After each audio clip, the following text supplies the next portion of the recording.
Bonjour à tous et bienvenue dans ce point technique dédié à l'indice français dédié au CAC 40. Le point de ce jour aura vocation à nous préciser les grands axes de trading jusqu'à vendredi soir, jusqu'au vendredi 29 juillet. On commence bien sûr avec le rappel égal habituel. XTB France informe les participants que la présentation à venir et les informations qui vont être dispensées ne constituent pas en aucune manière une sollicitation ou une incitation à acheter ou vendre des produits financiers. De sorte à mettre à jour la précédente vidéo, le précédent point technique dédié à l'indice français, nous allons conserver la même représentation technique. Ainsi, nous sommes ici en H1. Chaque chandelier représente donc une heure d'évolution pour l'indice français. Comme vous le savez, et à l'image de nos précédentes vidéos, le CAC concentre l'essentiel de ses cotations. Depuis le 24 juin, le lendemain du fameux référendum britannique dédié au Brexit, et ce, entre ce support central et cette résistance centrale.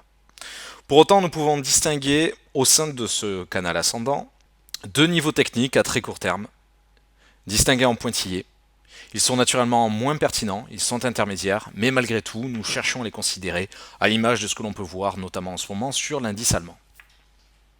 Vous le savez, nous avons un calendrier économique particulièrement chargé pour les prochaines heures. Le CAC est à la croisée des destins en bloquant actuellement sur l'une des résistances centrales distinguées lors de la précédente vidéo, à savoir les 4465 points.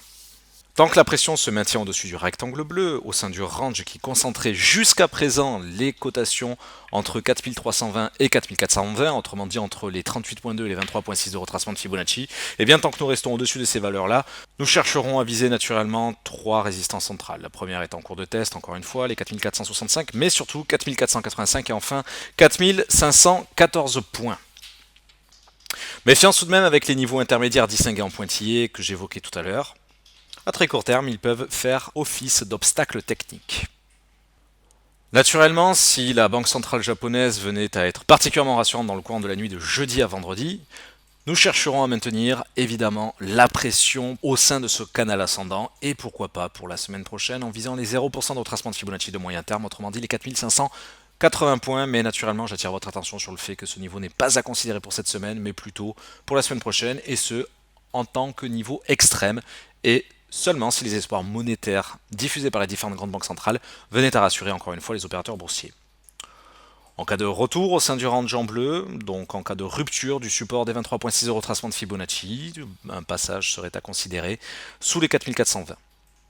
Nous chercherions alors à distinguer 5 supports centraux. Le premier, effectivement, le support tout simplement du canal ascendant, qui viendrait alors rompre sous le poids des attaques baissières pratiquement en même temps que les 23.6 de retracement de Fibonacci. 4375 et 4355 seraient deux niveaux intermédiaires à considérer, toujours au sein de ce range. La moyenne mobile exponentielle de période 200 ferait ici office de support dynamique.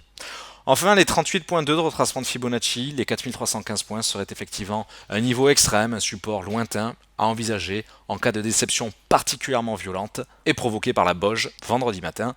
Naturellement, je vous renvoie sur l'analyse matinale du mardi 26 juillet pour en savoir un peu plus et notamment face aux propos de Taro Aso.